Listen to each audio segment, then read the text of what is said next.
Nicodemus the slave was of African birth and was bought for a bag full of gold.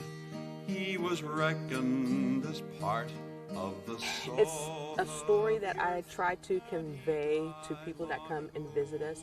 It's a story of folks coming out and being landowners that were formerly enslaved, people that come out and they have the opportunity to have their own little community, self-govern, freedom of religion, educate their people in their own little bubble. So yeah, so the 161 acres is the town site, and so they had the Nicodemus Town Company, and there's about 6 ministers and W.R. Hill, a white gentleman out of Indiana. They get together, form the Nicodemus Town Company, and then they're going to the south, particularly Kentucky, and they're telling folks about this opportunity to come out here to the land of milk and honey. Why Central Kansas? You know what? I have no idea why they picked here, but they were brought here. And Hill, the oral history piece of it is that he falls asleep down by the river, by the Solomon River, down by a tree, and wakes up with this great idea to create this all-black town. But it was capitalism at its best because he's trying to make money. That is the beautiful American story of being landowners. Exactly, exactly. Where does the name Nicodemus come from? It's not something you run into in America. Right. So the oral history part of it is that it comes from a slave era song called Wake Nicodemus, and in the song it talks about a African prince who was captured, and he was enslaved, and his name was Nicodemus, and they said that he was a prophet because he talks about a good time coming when blacks will be free, and to wake him up for the great jubilee when that happens. And so it's said that that's where the name Nicodemus comes from, and then other folks say it comes from the Bible, where Nicodemus in the Bible, he's a Pharisee, and he's talking to Jesus, and he's like, how can I be reborn again? And so some people say from the Bible, and some people say from that song. Yeah. So Mr. Hill went to Kentucky and tried to encourage recently freed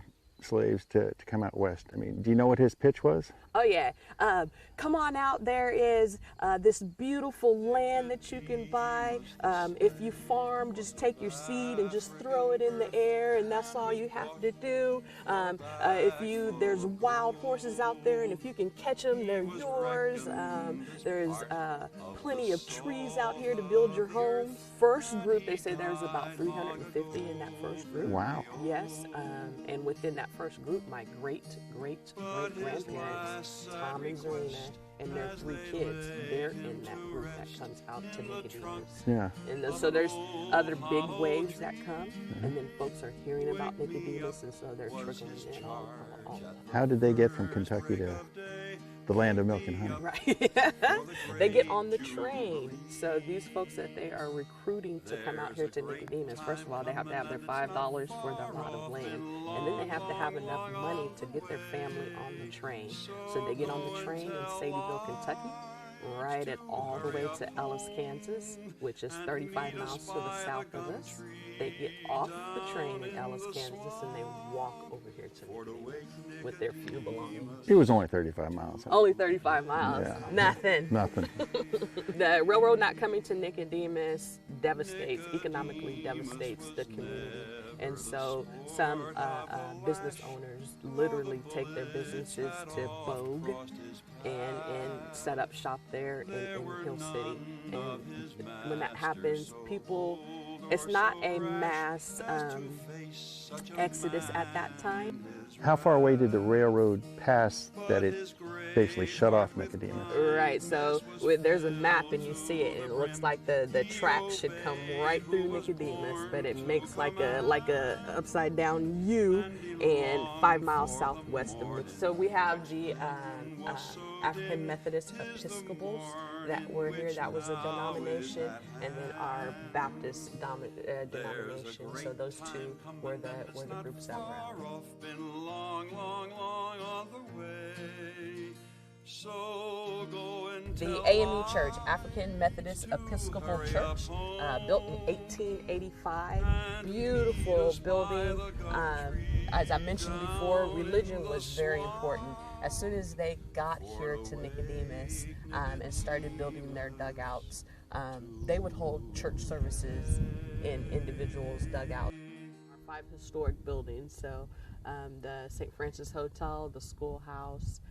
We already have the 2 churches. I don't ever see us really acquiring the township hall. The Beautiful building. Yes, community still, that's the community's building, and when they need it, they can use it. But he was reckoned as part of the soul.